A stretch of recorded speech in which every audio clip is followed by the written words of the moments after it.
오늘 꼭 이 시대에 또 우리 각 개인에게 필요한 말씀으로 또 주시기를 원하고 기도합니다. 자, 우리 골로새 이제 마지막 시간인데요. 17시간에 걸쳐 했나요? 15번째죠. 우리가 그 골로새서가 1장, 2장이 교리에 관한 부분이고 3장, 4장이 실제에 관한 부분인데 주로 기독론이었죠. 예수 그리스도가 어떤 분인지. 어떻게 보면 에베소서가 그 교회의 지체들을 강조한 교회론이었다면 이 골로새서는 교회의 머리 대신 그리스도, 그죠? 머리 대신 그리스도에 집중하는 그런 예수 그리스도의 모습을 우리가 살펴보았고요. 그 그리스도가 통치하는 교회에 그리스도와 함께 사는 성도들은 위의 것을 추구하고 하늘의 것을 사모하는 그런 삶, 새 삶의 새로운 삶의 내용들을 건면하면서 그리스도 옷을 입을 것을 주문하죠. 그리스도의 옷을 입어라. 긍휼과 자비와 겸손과 온유와 오래 참음을 옷 입으라라고 말씀하시면서 새로운 삶은 그리스도로 살아가는 삶이다라는 것을 말씀하셨습니다. 그러면서 구체 실제 적용은 이제 가정 안에서 부부 간에, 부모와 자녀 간에, 또 노사 간에, 즉 사회 속에서 주인과 상전과 하인 간에 죽게 하듯 하라. 굉장히 중요한 기독교 실천 원리가 나와 있어요. 우리가 황금률이라고 할 수 있는 네가 대접을 받고자 하는데 대접하라. 기독교인의 삶의 윤리는 사실 황금률로 요약될 수 있는데 오늘 골로새서로 표현하면 죽게 하듯 하라 이렇게 말씀하는 것이죠. 그러니까 그리스도인의 삶의 실제를 참 우리가 단순히 우리가 어떤 종교적인 영역이나 또는 우리 정서적인 정적인 영역에서가 아니라 정말 말씀을 붙들고 살아간다는 것은 주님과 함께 살아간다는 것은 이 실제적인 삶의 윤리가 내 가치가 되고 내 고백이 되고 내 실제가 될 때 그게 그리스도로 살아가는 것이죠. 너무 그리스도로 살아간다는 걸 신비적인 종교 영역에서 막 말씀과 기도하고 어떤 자기 내적 영역에서만 머물고 있는 그런 그리스도인이 꽤 있고요. 또 어떤 분은 그냥 기독교를 윤리 수준으로 전락시켜서 뭐 이렇게 착하게 잘 살면 내가 예수 잘 믿는 거 아닌가 이렇게 양분된 것을 보게 되는데 사실 정말 내적인 핵심 말씀이 내 실제가 되는 윤리로 내 삶의 그리스도인으로 살아가는 윤리가 관계 안에서 특별히 이 세상을 대해서 살아져야 되는 것이죠. 굉장히 그런 의미에서 구체적인 것이죠. 특별히 이 골로새 교회가 겪고 있는 이단, 영지주의자들이나 율법주의에 대항해서 너희가 다르게 살아가는 삶이 무엇인가를 굉장히 구체적으로 말씀합니다. 4장에 와서 이제 우리 지난 시간에 결국 권면이 마지막 권면은 뭐죠? 기도하라는 것이 중보기도, 중보전도죠. 기도하고 또 너희가 이 세상에 복음 증거하는 삶 정말 말을 소금같이 하라는 것은 복음 전도자로서 항상 소망에 가는 이유를 준비해서 복음을 전하는 삶 또 그것이 전도로 이어지고 중보기도로 이어지는 그런 삶을 그러고 보면 우리가 세상 살아가면서 우리가 하는 일은 딱 두 가지 중보 전도 중보 기도죠. 사실은 그러니까 세상의 구원을 위해서 기도하고 세상 구원을 위해서 복음을 전하는 삶이죠. 자, 어떻게 보면 지난주로 그래서 골로새가 짧은 4장인데 불구하고 완벽하게 우리의 삶을 규정하는 그런 내용들로 아주 주옥 같은 말씀을 우리에게 권면하셨어요. 자, 오늘 근데 이 뒷부분은 흔히 서신서가 있으면 마지막에 항상 문안 인사로 마무리 짓죠. 바울의 실제적인 어떻게 보면 목회 현장에서 선교 현장에서 일어나는 일들과 함께 동역자들의 이름을 늘 열거하면서 이렇게 문안 인사하는 것으로 마무리하는데 그 형식에 있어서는 이 골로새서도 변함이 없습니다. 근데 좀 다른 서신서보다는 좀 더 사람 이름을 열거하는 게 많아요. 물론 로마서에 비길 수는 없죠. 로마서가 가장 많죠.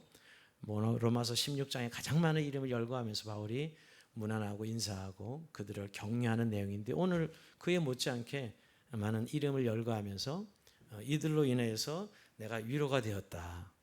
여러분 이제 우리가 실제 교회 현장 또 세상에 살아가는 우리의 현장 또 선교 현장에서 실제로 이렇게 우리가 겪어야 되는 게 하나님의 백성으로 살아가는 삶이라는 거예요.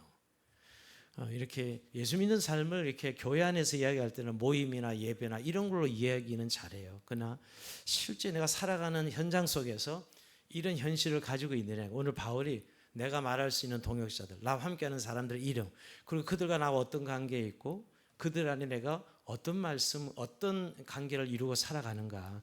이게 정말 우리의 복음으로 살아가는 사람들의 영광스러운 모습 아니겠어요?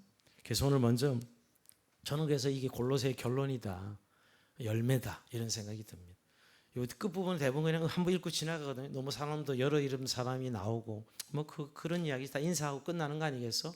하지만 제게는 오늘 묵상하면서 결론으로, 야, 골로새의 결론이거든. 이것이 열매고 영광이요, 우리가 실제로 이 세상 속에서 가져야 될 내용이 실제 내용이다라는 것이에요.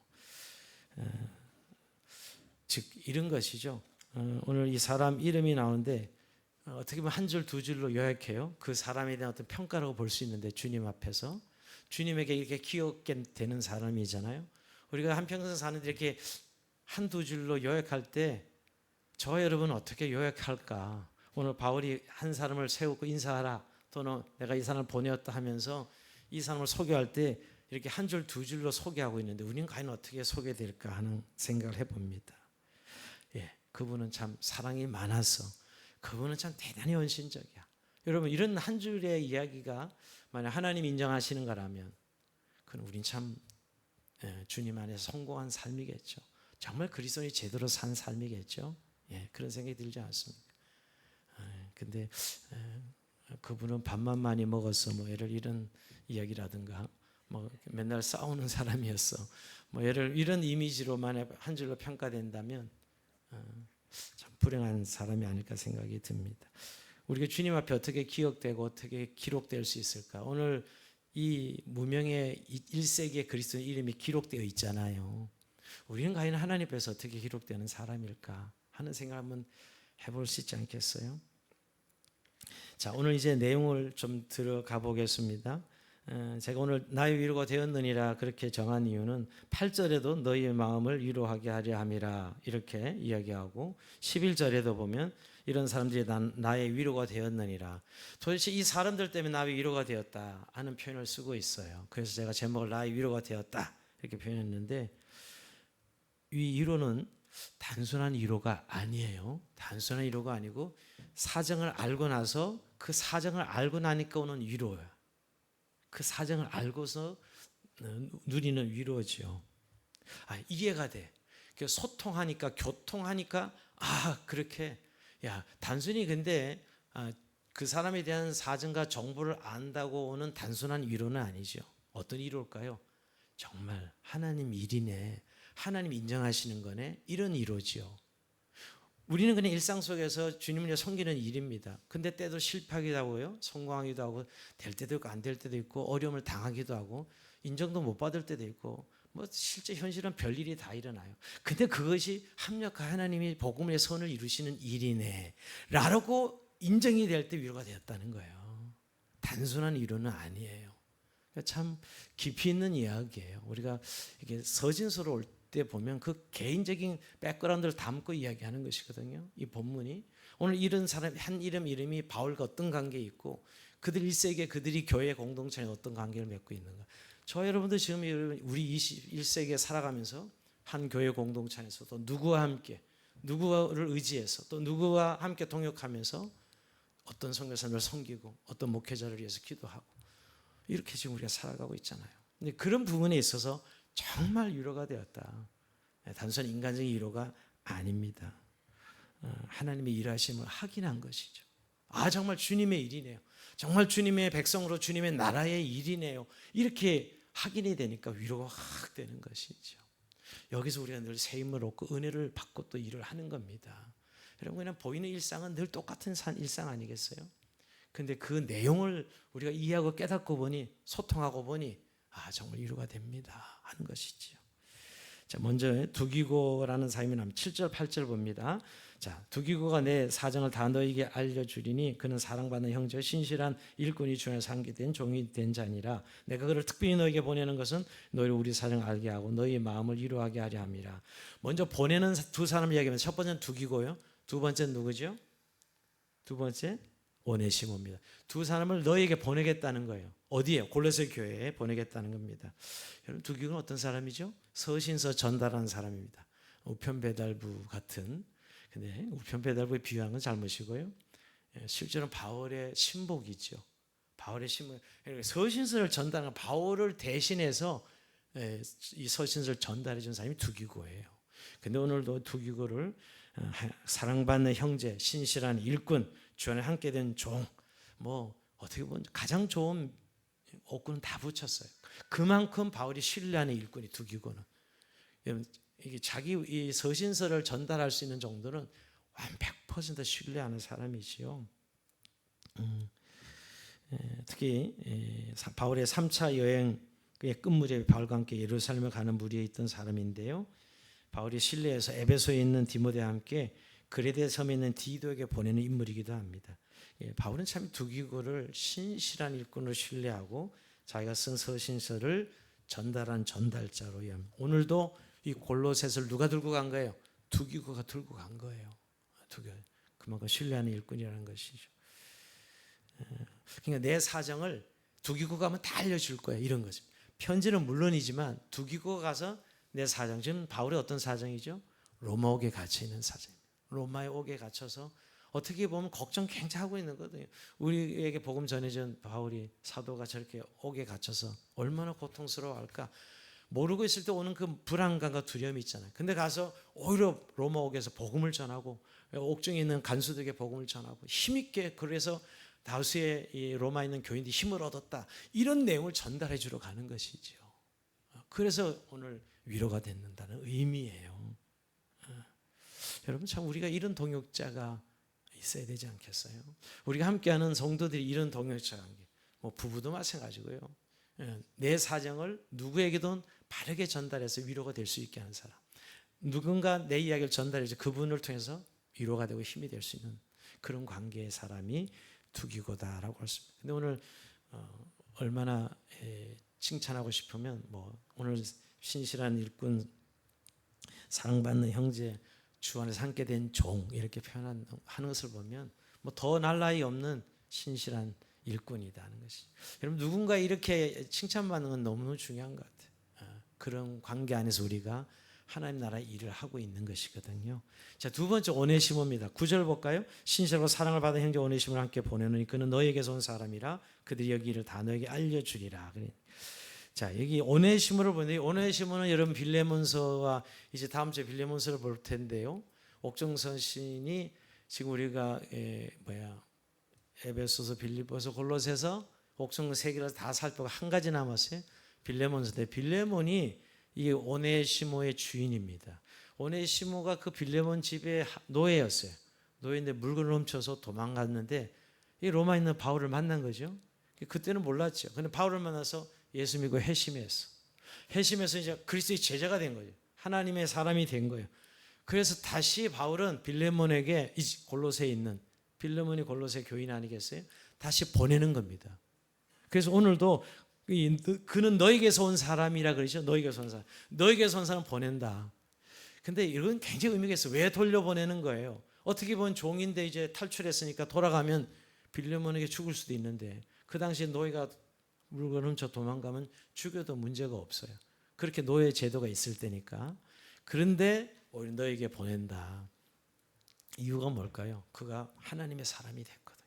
하나님에서 완전히 변화된 사람이 됐거든요. 그래서 오늘 물론 빌레몬서를 보내면서 오네시모를 용서하라 하고 하해를 청하고, 너는 이제 그리스도의 종이 된 이 오네시모를 형제로 받아달라, 이렇게 바울이 건면하죠. 근데 바울이 또 빌레몬도 아는 사람이죠, 여러분. 바울의 제자니까. 그러니까 그래서 그런 의미에서 오늘 그를 보낼 때 영접하라는 것입니다. 참 여기서 여러분, 오늘 바울이 가지고 있는 관점은 한 영혼의 변화, 한 사람이 회심한 그 변화를 통해서 그 교회가 가져올 그 기쁨, 그 어떤 말할 수 없는 은혜를 누리도록 하는 것입니다. 여러분, 우리가 큰 기쁨은 누구예요? 그 사람이 예수 믿어서 변화됐대. 우리가 아는데, 우리가 함께 했던 사람인데, 우리의 가족 중에 누구였는데 그 사람이 예수 믿고 변화되었대. 여러분, 이 이야기만 들어도 어마어마한 위로가 됩니다. 이게 하나님의 백성이 가지는 위로죠. 그러니까 오네시모가 그냥 이 골로새 지역에 사는 종이었는데, 빌레몬의 노예였는데 이런 변화가 있었다는 사실을 보냄으로 관계 회복도 되고, 또 그의 변화를 통해 교회가 큰 은혜를 입도록 어떻게 보면 확인차 보내는 그런 모습입니다. 오늘 그래서 두기교를 보내고 오네시모를 같이 보내요. 오네시모는 뭐 했을까요, 여러분? 바울과 함께 바울을 수령 들었겠죠. 바울이 로마에서 복음 옥중에서 복음 전하니까 어떤 형태로든지 같이 돕는 역할을 했을 것입니다. 자, 그런 의미의 실제죠. 자, 세 번째 이제 그 다음부터는 이제 인사하라는, 이제 보내는 사람 두기고랑 오네시모를 보냈고요. 이제 문안 인사하라는 겁니다. 자, 10절 볼까요? 나와 함께 갇힌 아리스다고와 바나바와 생질 마가와, 이 마가에 대해 너희가 명을 받았으며 그가 이르거든 영접하라. 유수라는 예수도 너희에게 문안하니라. 자, 세 사람을 일하는데, 자, 세 사람이 문안 인사한다는 거예요. 누구요? 아리스다고, 마가, 유수도. 자, 오늘 근데 나와 함께 같이 아리스다고와 바나바, 마가. 바나바의 생질 마가죠. 지금 갇혀 있다는 거예요. 누구랑? 바울이 저 로마 오게 했는데 같이 아리스다고나 마가가 좀 갇혀 있다는 거예요. 근데 여기 오늘 유수라는 사람도 나오는데, 유수도는 이름이 예수죠. 그 당시 예수라는 이름은 많은 흔한 이름이었어요. 예수라는 이름은 여러분. 근데 이들도 문안하라, 큰 위로가 되었다, 이렇게 표현할 수가 있죠.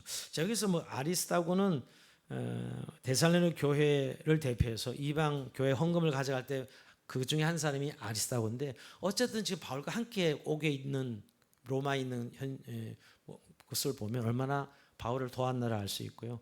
우리가 이 마가는 좀 한번 생각해 볼 필요가 있어요. 여러분, 마가가 어떤 인물이죠? 제1차 전도여행 때 바울과 바나바 같이 따라가다가 중도 탈락했어요. 중도 탈락해서 그냥 그걸로 끝난 줄 알았지만 2차 성경을 준비하는데 다시 바울과 바나바가 이 문제 때문에 싸웁니다. 바울과 바나바가 바울은 절대 저놈은 데려가면 안 된다. 중도 탈락자니까. 왜 탈락했는지는 성경에 나오지는 않습니다. 뭐 여러 이야기가 있긴 한데, 근데 바나바는 데려가자고, 뭐 한번 실수할 수 있지, 데려가자고, 이렇게 결국 크게 다투어서 아마 바울이 엄청 화를 냈던 것 같아요. 제가 바나바는 온순한 사람으로, 온유한 사람이잖아요. 어쨌든 이 일로 두 사람이 두 팀으로 갈라져 버려요. 원래는 바울과 바나바 같이 갈라 했다가 마가 문제로 결국 갈라집니다. 싸움이 벌어지는 것이죠. 이렇게 두 팀으로 나가고 결국 마가 때문에 팀이 나뉘어집니다. 자, 이런 사람인데 오늘 본문에는 지금 로마에 오게 바울과 함께 있어요. 마가가. 그걸로 보면 뭐예요? 변했다는 겁니다. 어쨌든 어떤 내용을 정확히 나오지는 않지만 변했다는 거예요. 적어도 바울 옆에서 가장 측근에서 돕는 최측근이 되어 있습니다. 그러고 보면 여러분, 바울이 이놈은 안 돼 하고 X자를 그거 같이 쫓아낸 사람이었는데 제 측근으로 있다는 건 변화를 의미하죠. 바울이 죽기 전에 최측근 자리에 끝까지 있었습니다. 마가가 마가복음을 기록한 사람입니다. 베드로도 마가를 그렇게 표현하고 있고요. 자, 그런 의미에서는 오늘 이 본문을 보면서 한 가지, 사람은 안 변해, 사람은 안 변해, 이렇게 이야기하는데 따라합시다. 사람은 변합니다. 한번 따라합시다. 사람은 변합니다. 주 안에서는 변해요. 우리가 너무 사람 안 변한다고 아예 단정 짓고 아예 너무 실망하고 낙심하고 사람에 대한 기대를 저버린 분들이 많은데, 그런 것 같아요. 인간적으로 보면 그렇죠. 그러나 주 안에서 변합니다. 오늘 마가가 그 대표적인 인물이라고 생각해요. 마가가 바울의 말년에는 정말 둘도 없는 동역자와 최측근이 되어 있는 것을 보게 됩니다. 그리고 오늘 바울은 이 세 사람에 대해서 뭐라고 이야기하죠? 할례파, 그들은 할례파다. 유대 골통주의자들은 게 결국 유대 골통주의자들이었는데 이들이 변화돼 가지고 지금 하나님 나라의 일꾼이 되었다는 거예요. 처음에 여러분 초기 그리스도인들은 유대인들이었어요. 유대인들은 율법주의자들이잖아요. 근데 얼마나 여기에서 개종해서 그리스도인이 된다는 건 늘 핍박과 위험이 있어요. 바울이 그랬고 여러분, 그렇죠? 늘 핍박받고 그러니.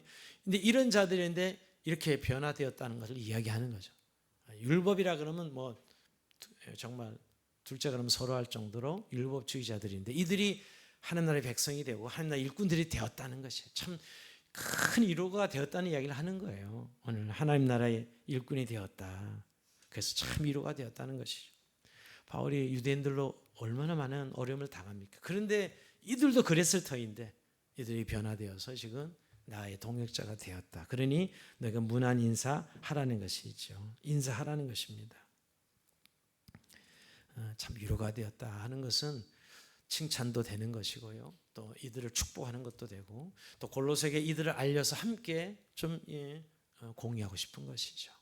내게 위로가 됐듯이 너에게도 이 소식은 위로가 될 것이다라고 말씀하고 있는 것입니다.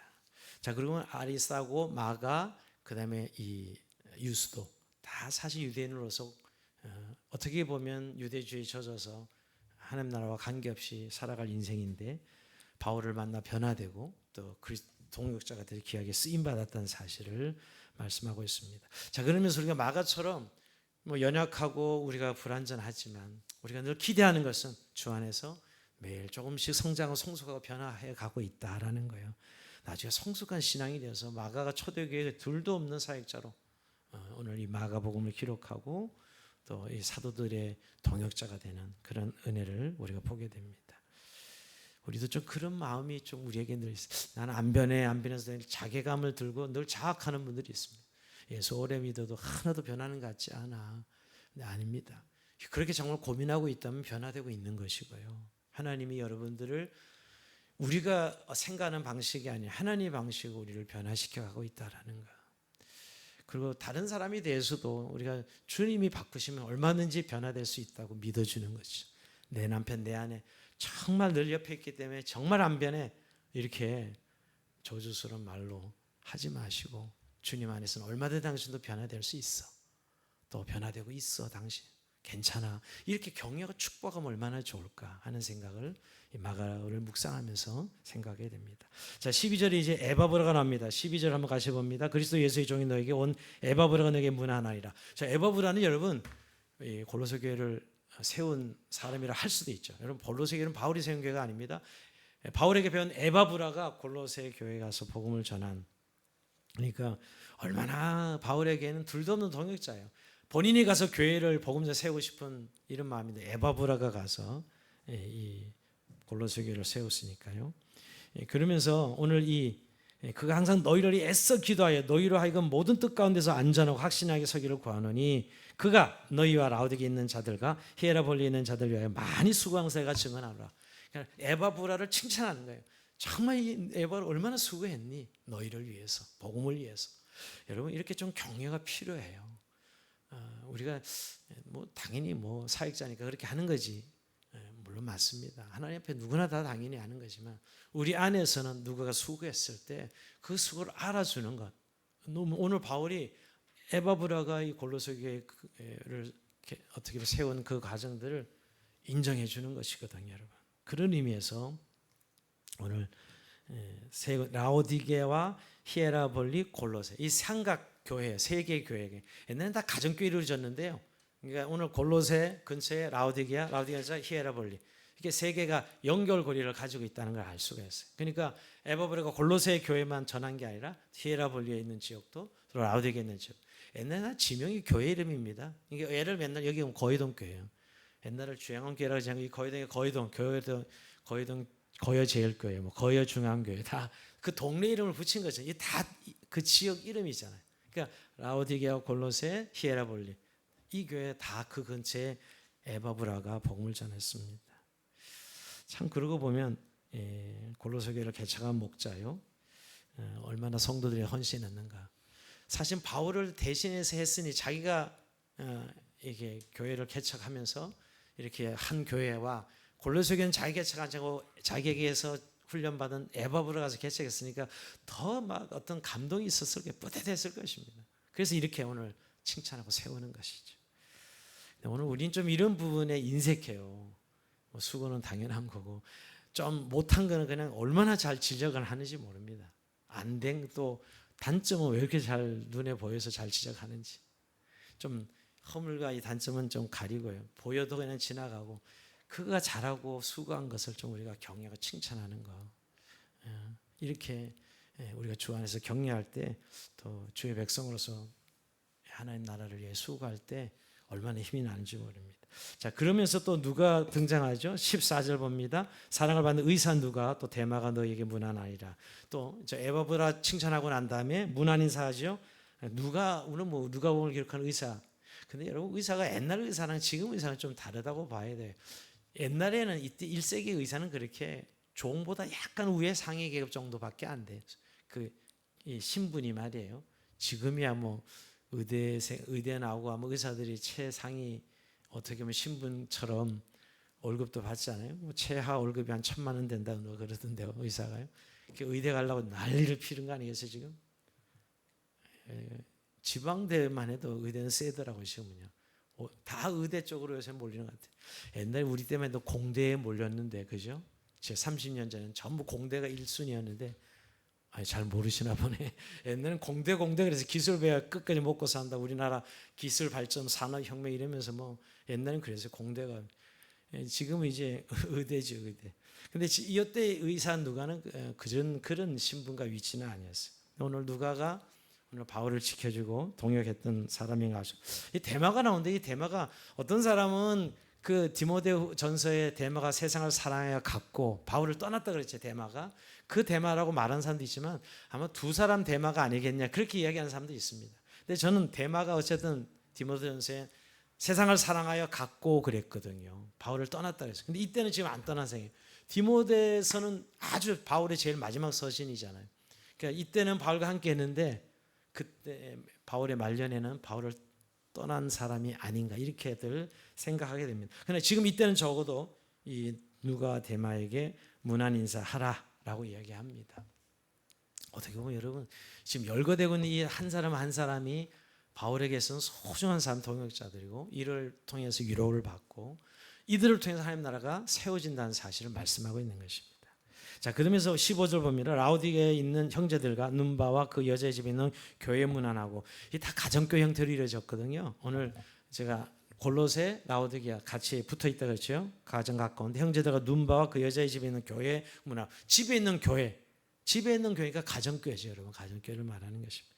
옛날 우리 가정교회 설교할 때 이거 많이 본문을 인용했어요, 그죠? 목장교회도 바로 가정 안에 있는 교회다라고 얘기 말씀을 드린 적이 있습니다.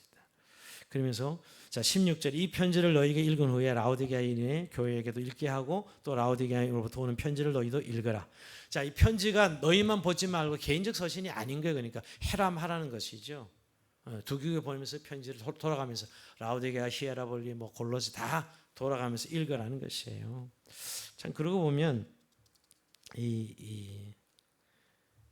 그때 곳곳에 흩어져 있는 그리스도인들, 사실 오늘처럼 이렇게 건물이 크고 이렇게 모이는 교회가 큰 교회가 아니라 1세기에는 적어도 다 가정별로 소그룹별로 어떻게 보면 모이다가 정말 전체로 모일 때는 지역에 가끔 모이는 것이죠, 여러분. 그렇기 때문에 1세기 교회는 힘이 있었던 것 같아요. 교제와 나눔이 너무너무 원활하고 또 그러면서도 관계가 가족적 관계가 있었고 이런 거죠. 그 집에 있는 교회.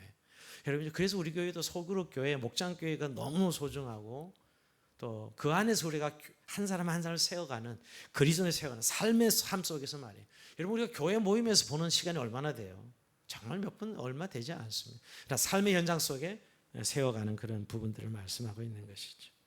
자, 그러면서 오늘 17절 봅니다. 아키보에게 이르기를 주 안에서 받은 직분을 삼가 이루라고 하라. 자, 아키보는 누군지는 알 수는 없습니다. 그러나 분명한 것은 오늘 여기 주 안에서 받은 직분을 삼가 이루라. 야, 그 주 안에서 받은 직분을 이렇게 강조하고 있는데요. 아키보를 격려하고 사역자로 세워진 것을 기억하라 이렇게 얘기합니다. 여러분, 오늘 주님께 받은 직분이라 그랬는데 저와 여러분은 정말 주님께 받은 직분이 무엇입니까? 여러분, 우리가 교회에서 받은 직분 또 정말 우리가 주님으로부터 받은 직분들이 있고 여러 가지 우리가 호칭을 붙일 수 있는데 뭐 장로, 집사, 목사, 뭐 교사, 목자 여러 가지 직분 이게 다 주 안에서 받은 직분이다라는 사실을 말씀하고 있는 것입니다. 여기서 저는 직분이 얼마나 귀한가. 여러분, 세상에서는 직분 알아주지 않습니다, 그렇죠? 세상에서 우리 직분은 뭘 알아줘요? 오히려 요새 뭐 목사라 그러면 오히려 비난의 대상이고 말이에요. 세상에서 말입니다.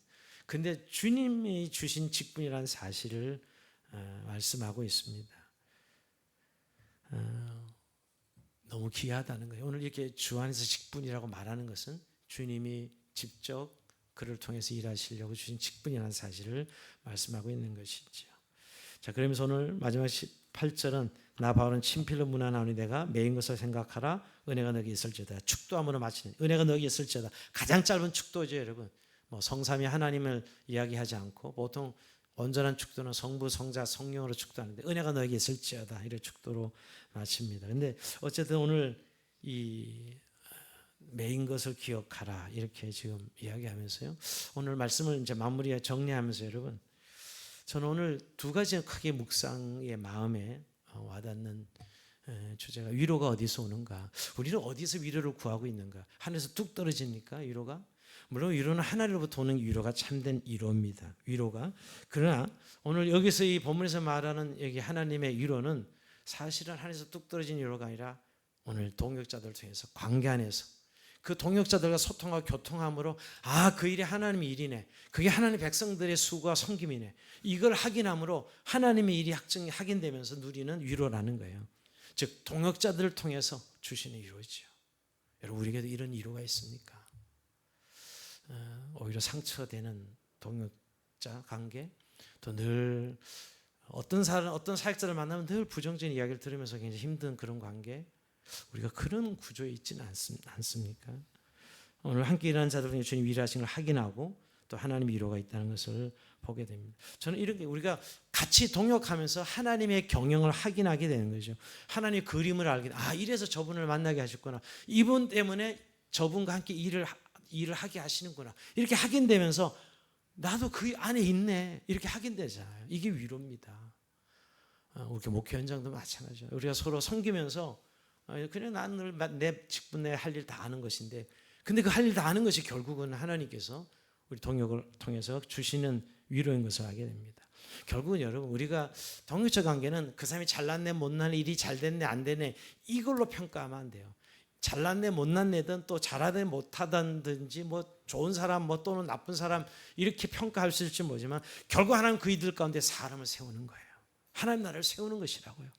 결국 그런 과정들이에요. 그러니까 우리는 항상 그런 하나님의 경영의 관점에서 우리의 관계를 좀 봐야 돼요. 그래서 그렇게 느끼고 깨달을 때 정말 막 감동이 오죠. 내가 이렇게 넘어져서 쓰러졌지만 이게 하나님의 일이 이루어지는 거였네. 또 그 사람을 깨우치려고 하나님 주시는 교훈이었네. 이렇게 확인하게 되는 것이죠.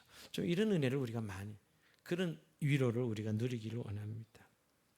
또 마지막으로 결국은 우리는 제가 처음에 시작할 때 어떻게 기록될 것인가 하는 거예요. 이게 수많은 동역자들이 쫙 열거되고 있는데 우리는 과연 하나님 앞에 이렇게 기억될 사람인가? 사실 여러분 이 기록된 이 사람 이름 뭐 바울만 해도 여러분 1세기에 로마에서 바울이 알려진 사람일까요? 아닙니다. 뭐 알려졌겠어요? 그냥 무명의 사람이지. 또 여기 있는 이 불려진 사람들 뭐 오늘 이 두기고부터 시작해서 모네시모 뭐 데마 아리스타고 뭐 다 무명의 사람들입니다. 그런데 오늘 이들이 정말 무명인가요? 아니라는 거예요. 하나님 나라 복음을 위해서 헌신한 사람들이죠. 즉 하나님 나라를 세우기 위해서 하나님께서 세우신 사역자들이라는 거예요. 저는 이걸 하나님 나라 독립군들이다. 요즘 이 일본 관계된 걸 독립군 생각하면서는 정말 이 성경에 나온 인물들이 하나님 나라를 세우기 위한 독립군들로 살다 불꽃처럼 살다가 간 분들이다라는 생각을 합니다. 근데 여러분 정말 이들이 어떤 자, 정말 예수님이 그들 안에 거하고 정말 그들이 살아가는 그 세상 속에서 하나님 나라를 보면서 수고한 자들이지요. 사실은 세상적으로는 별 볼 없는 삶이고 세상에는 박수받기는 그냥 핍박받고 고난받는. 바울이 여러분 로마에 가서 결국은 나중에 순교하지 않습니까? 비참한 죽음을 당해요. 근데 오늘 그 고난 당하는 바울이 뭐 우리가 세상 지나고 가면 다 없어질 이름들은 아니고 우리 로마 뭐 1세기 로마 뭐 왕 이름 정도는 뭐 명장 장군들 이름을 기억하고 있지만 누가 기억합니까? 근데 오늘 성경을 통해서 바울이라는 사람을 우리가 기억하고 하나님 나라에서는 영광스러운 이름 아니겠어요, 여러분? 우리도 이런 사람으로 기억돼야 된다는 거예요. 이런 바울의 존재는 그 당시에 미미한 사람이었어요. 바울이 전하는 하나님 나라 복음을 누가 알아줬습니까? 동역했던 이 모든 분들도 존재감도 없었던 사람들, 감옥에 갇혀 죽음을 당하고, 뭐 또 세계 역사 속에 믿음의 사람이 기록이나 되었겠어요? 그리고 우리 역사책에 나온 사람들은 좀 알고 있는 것이죠. 그런데 오늘 우리는 지금 성경을 통해서 이 골로새 교회의 하나님 나라 일꾼들을 보고 있는 것이죠. 즉 하나님 나라의 직분을 맡은 자들을 보고 있는, 가장 존귀한 자들로 우리가 보고 있는 것이에요. 물론 이렇게 얘기하면 무슨 목사가 되고 선교사가 되고 무슨 우리가 말하는 그런 어떤 사역자들만이 아니라 정말 그 시대에 살아가면서 하나님의 백성이 되고 하나님 나라를 위해 살아가는 자들로 살았던 사람들을 이렇게 기록하고 있다는 거예요. 정말 오늘날 우리 편은 우리의 가정이 내 사명지가 되고 우리의 직장이 내 사명이 되고 또 내 어떤 삶에 주어진 일상이 내 사명이 되는 그런 삶 말입니다. 그러면 완전히 하나님 경륜 안에 그것이 들어가 있죠. 여러분 오늘 정말 난 내가 가진 직장, 내가 가진 내 가정 이것이 늘 똑같이 뭐 우리 안 믿는 사람이 믿는 사람이랑 뭐가 다르겠어요. 그런데 사실 우리가 정말 다른 것은 그 안에 하나님 나라, 내가 하나님 백성이기에 그 한 나라가 세워지고 그 가정 안에 그 직장 안에 말이에요. 그것이 정말 주님이 우리를 기억하고 있는 거라. 이게 우리에게 주님께 준 직분이죠, 여러분. 바울이 맨 마지막에 매인 것을 기억하라고 합니다. 매인 것이 뭐 좋다고 기억하라 그래요. 예수 믿고 야 맨날 이렇게 매이고 핍박받고 고난받고 전도도 안 될 거예요. 근데 오늘 왜 매인 것을 기억하라 그럴까요, 바울이? 이유가 뭘까요, 여러분? 이유가 뭔 것 같아요? 왜 매인 것을, 뭐가 그렇게 힘이 난다고 매인 것을 기억하라 합니까? 감옥 가 있는 게 뭐 그렇게 좋다고 매인 것을 기억하라 그랬을까요? 바울은 스스로 매였기 때문에요. 복음을 알고 깨닫고 복음을 위해서 스스로 헌신했기 때문에, 영광스러운 헌신이기 때문에 매인 것이 비참하거나 매인 것이 불행하거나 무슨 운명적이거나 이런 것이 아니었다는 거죠. 이 바울의 동역자들도 어쩔 수 없이 겪은 고난이 아닙니다. 사실 누가 시켜서 이 일을 시켰겠어요? 너 이 일을 해야 돼 강제로? 아니라는 거예요. 우리는 가끔 뭐 교회 생활하는 게 뭐 누가 뭐 누구를 위해 교회 생활하나? 이렇게 질문하고 싶은 분들이 가끔 있죠. 사실은 뭐 안 한다면 그만이지 않아요. 여러분 하나님 일을 누가 뭐가 안 한다면 그만이지 뭐겠어요. 근데 오늘 이분들이 오늘 이 나오는 이름들은 결국 이 주를 위해 받는 핍박과 고난과 어려움들이 영광스러운 하나님의 축복인 걸 알고 있는 거죠. 즉 하나님 나라의 시각이 열어져서 하나님 나라를 보는 눈이 열어진 사람들이죠. 귀하게 보인 사람들입니다. 즉 분명히 이 일을 하면 고난을 받아요. 이 일을 하면 핍박을 받고 뭐 아무리 인정을 받지 못하지만 그 고난과 그 어려움과 비교할 수 없는 하나님의 영광과 정말 이 예수를 아는 자만이 누릴 수 있는 은혜가 있다는 사실을 아는 자들이죠. 여러분 오늘 우리가 예수 믿고 구원받고 뭔가 기대하는 게 뭡니까? 정말 우리가 주님의 나라의 영광을 아는 자들로 살아가는 거잖아요. 그리고 주님 앞에 섰을 때 가장 이 부분들을 우리가 하나님 앞에 인정받고 또 그 하나님 실제에서 이루어질 그 영광스러움을 보기 때문에 우리가 기꺼이 헌신하고 기꺼이 수고하고 누가 하라 그래서 하고 누가 뭐 하지 말아서 안 하고 이런 자는 아니죠. 바울이 내 갇혀있음을 기억하라는 의미가 너무너무 영광스러운 자신의 하나님 앞에서 믿음의 고백입니다. 그리고 함께한 동역자들도 그렇게 수고하는 자들이었기 때문에 오늘 이렇게 이름을 열거하고 있는 것이죠. 야 예수 믿고 너무 힘들다 이런 이야기하는 게 아니라는 거예요. 분명히 그 현상은 너무너무 고난과 핍박이었겠지만 예수 그리스도의 영광과 그 은혜를 그는 보고 있는 것이죠. 즉 여러분 오늘 우리가 살아가면서 결국은 저는 우리가 정말 사명을 붙들고 하나님 나라의 사명을 붙들고 살아가는 자들로 살아가는가 하는 것이에요. 그것이 없이는 가장 우리가 불쌍한 자들이라는 생각이 듭니다. 오늘 이 열거된 이름이 누구도 알아주지 않는 이름, 세상에서 이름이고 그 당시 아무런 박수도 쳐주지 않는 이름이지만 하나님 앞에서는 너무너무 영광스러운 이름들이죠. 우리가 이것 때문에 오늘 우리가 수고하고 애쓰고 하나님 앞에 나가는 거라고 생각합니다. 오늘 골로새서를 마치면서 정말 우리의 일상이 내 사명이 되고 내가 함께하는 그 장소에서 우리가 사명을 일구고 만들어내는 그런 삶을 살아간 저 여러분이 되길 주의 이름으로 축원드립니다. 자 우리 찬송하면서 주님 앞에